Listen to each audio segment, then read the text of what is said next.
भारत के जो home secretary हैं अमित शाह, जो कि नरेंद्र मोदी के बहुत क्लोज एड हैं और बीजेपी को रन कर रहे हैं इस वक्त, उन्होंने स्टेटमेंट दी है कि हम पाकिस्तान पे मजीद सर्जिकल स्ट्राइक कर सकते हैं। और गो के माजी में भी रिसेंटली इमरान खान ने इंटरव्यू दिया, उन्होंने मान लिया कि इंडिया ने सर्जिकल स्ट्राइक की। गो के जारी बात है, इंटरनेशनल कम्युनिटी सब ने देखा इस हवाले से। आज इस पे बात करनी, और मैंने तारड़ साहब से स्पेशल रिक्वेस्ट की कि तारड़ साहब जरा हमारे डोमेस्टिक जो पॉलिटिकल लैंडस्केप है और जहां यहाँ पे जो हमारी पॉलिटिकल अशराफिया की सोच है कि भारत को लेकर के किसी ने बयान ही नहीं दिया। वजीर दाखिला जो कि छोटी मोटी तो वो तो एवं ही बस दाग देते थे बयान, वो बोले ही नहीं है। और फॉरेन ऑफिस ने भी एक घिसी पिटी सी एक जवाब दिया है। जरा काइंडली इसको एनालाइज करिए, आप इसको क्या सीरियस समझते हैं? क्योंकि कुछ लोग ये समझ रहे हैं कि ये अमित शाह जो है ब्लफ मारते हैं और ये अपने बस ऑडियंस के लिए करते हैं। आप इसको कैसे एनालाइज करते हैं वॉशिंगटन में बैठ के? थैंक यू चीमा साहब।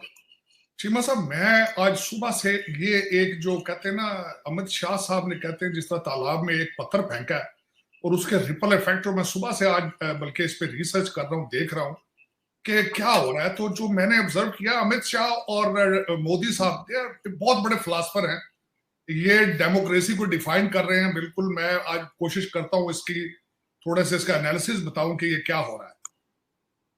यहां पे ये बताना जरूरी होगा कि मोदी साहब और अमित शाह साहब जो उनके राइट हैंड है, एक तो ये इन्होंने सारी अपनी सियासत गुजरात से सीखी और मुसलमानों का कत्लेआम करके सीखी, और वहां पे इन्होंने रिसर्च ये देख लिया कि हमने मेजॉरिटी जो कि हिंदू है, मेजॉरिटी में से मेजॉरिटी के वोट लेने हैं, और वो किस तरह लेने हैं और किस तरह हमने पूरे इंडिया को डिक्टेटरशिप में लेकर जाना है, किस तरीके से हमने इसको टेक ओवर करना है।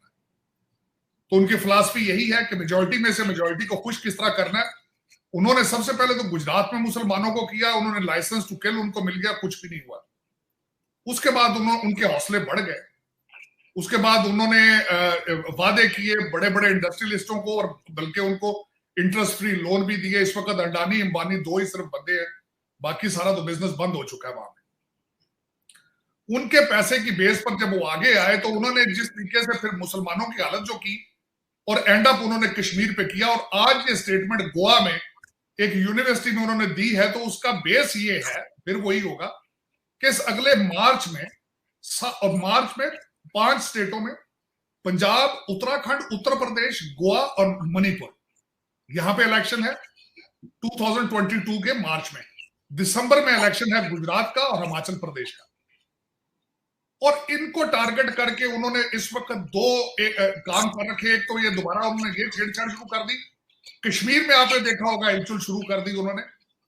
मैं समझता हूं कि जो रिसेंट वहां पे एक्टिविटीज हो रही हैं, वो भी ये या तो खुद करवा रहे हैं या किसी तरीके से ये खुद इसमें ये इन्वॉल्व होंगे, क्योंकि कश्मीर पे भी इनको चाहिए वहां पे कि हिलचुल खराब हो, मुसलमानों को और दबाया जाए, मारा जाए। हिंदुओं को जिस तरह आप देख रहे हैं, वो आजकल क्या है, सबसे बड़ा जो एक्टर हमारा वो जिसके बच्चे पे इन्होंने शाहरुख खान इबरत बना के रख दिया है उसको। और आज मैं खुश हूं इस चीज पे कि गोदी मीडिया जो कि मुसलसल शाहरुख खान के खिलाफ था, आज सुबह उन्होंने एक वीडियो चलाई है 2015 में की, अपने जो वहां के यूपी के चीफ मिनिस्टर हैं योगी साहब की, कि हम ये जो अपना शाहरुख खान है ये हाफिज सईद की तरह जबान बोलते हैं। तो असल में वहां पे ये एक इंडिया के ऐसे एक सिलसिले से गुजर रहा है और दुनिया ने उन्हें खुली छुट्टी दे रखी है। और उसकी दुनिया की भी वजह यह है कि इस वक्त दुनिया आग मॉस्को के सोल सुपर पावर अमेरिका है, और अमेरिका इज लीडरलेस है। वो कह कुछ नहीं सकता, कर कुछ नहीं सकता। वो खुद अपने अफगानिस्तान से भागे हुए हैं, बड़े बुरे तरीके से उनके अपने इश्यूज चल रहे हैं, अमेरिका इंटरनल इश्यूज में चल रहा है। तो इस वक्त इंडिया को एक खुली छुट्टी मिल चुकी है। अमित शाह साहब ने ऐसे ही एक हवा में ये स्टेटमेंट छोड़ी है कि हम ये करेंगे वो करेंगे। मेरा मशवरा होगा, शाह जी करके देख लो। उसकी वजह ये है कि हमारे जो ऊपर 1000-1500 गंदे लोग बैठे हैं, जो करप्ट लोग बैठे हैं, इन्होंने तो उड़ के दुबई और इंग्लैंड आ जाएंगे। पिछली कौम जो बैठी है और हमारी फौज जो बैठी है, उन्होंने चूड़ियां नहीं पहनी हुई, वो जवाब देंगे। और पाकिस्तान का हर बंदा पाकिस्तान पे जान देने के लिए तैयार बैठा है। शाह जी, इतना सौखा काम नहीं है। इफ आपको जो गलत फहमी है, आप किसी वक्त करके देख लेंगे। मैं जवाब दूंगा आपकी स्टेटमेंट उस वहां से क्यों नहीं आ रही? क्योंकि वो जूते आपस में जूते मार रहे हैं सारे। कोई किसी कह रहा है तू जेन है, तो दूसरी कह रही तू चुड़ैल है। वो अपनी जूते कर रहे हैं। ये जूतों वाली कैबिनेट जो है वो बाकी इस पे स्टेटमेंट नहीं देगी, क्योंकि उनका this is not their perspectives are. वो इंटरनल इश्यूज से उनसे जान छूटे एक दूसरे से तो आगे चले वो। और मैं हैरान हूं कि वो हमारे शेख रशीद साहब तो मशहूर है कि हर चीज को जुगत में टाल देना, वो भी बिल्कुल चुप बैठे हैं। फॉरेन मिनिस्टर साहब तो है ही नहीं, मोहित यूसुफ साहब इस वक्त फॉरेन ऑफिस को चला रहे हैं। शाह जी तो बिजी है मुल्तान में, पता नहीं किसी चीज में। तो उस वक्त ये मैं मशवरा दूंगा शाह जी, ये जो आप हमारे लोग देखते हैं ना 1000-1500 बंदे जो पाकिस्तान को रूल गवर्न कर रहे हैं, this is not the Pakistan is about. ये आपकी गलतफहमी, बिल्कुल गलतफहमी। हमारी फौज भी खड़ी है, हमारा हर पाकिस्तानी फौजी है, और इसको इस तरह आप सोच भी नहीं सकते, आप छेड़ भी नहीं सकते। तो लेकिन मेरे ख्याल में ये एक पॉलिटिकल स्टंट है, इससे अलावा कुछ नहीं है। इनको पता है कि ज्यादा दबाएंगे तो इंडिया के अंदर टुकड़े होने शुरू हो जाएंगे, इंडिया के अंदर पाकिस्तान बनना शुरू हो जाएगा, एक दूसरा पाकिस्तान। क्योंकि 25 करोड़ लोग बैठे हैं, कितना उनको मारोगे भाई? उनको कितना चौक करोगे? उनको एक कोने में लगाओगे, रिएक्शन होगा उसका। शाहरुख खान के साथ जो कर रहे हो, लोग देख रहे हैं क्या कर रहे हैं आप उनके साथ। जज ने देखे, मैं हैरान हो गया उसका डिसीजन सुन के। जज ने कहा कि मैंने इस पर डिसीजन ले लिया इसकी बेल पे, लेकिन 7 दिनों के बाद बताऊंगा फैसला। लोग गूंगे नहीं है इस वक्त, लोग देख रहे हैं। People are observing you, even the Indians are observing you. और मुझे आज याद है, अभी तक जब मोदी साहब पहली दफा इलेक्शन जीते थे, मैंने उसी दिन कहा था कि मोदी साहब इंडिया के लिए खतरनाक है, और जो कुछ भी आप कर रहे हैं वाकई पाकिस्तान, सेकुलरिज्म पाकिस्तान की जरूरत नहीं है, आपकी मजबूरी है। क्योंकि आपके अंदर इतनी ज्यादा माइनॉरिटीज हैं जिसकी हद कोई नहीं, और आप चोक कर रहे हैं, हर माइनॉरिटी को चोक कर रहे हैं। सिखों को देख लें आपने, उनके फार्मर्स के साथ क्या कर रहे हैं। मुसलमानों को आपने निशाने इबरत बना दिया। चाइना कश्मीर के साथ जो कुछ कर रहे हैं, तो आपके विदन कितने इश्यूज होने इंडिया के अंदर से आपको जगह नहीं मिलनी। बिल्कुल सही है। आपने स्टेटमेंट छोड़ी है, ये तो एक छोटा सा, मेरा मकसद एक छोटा सा चीज है ना।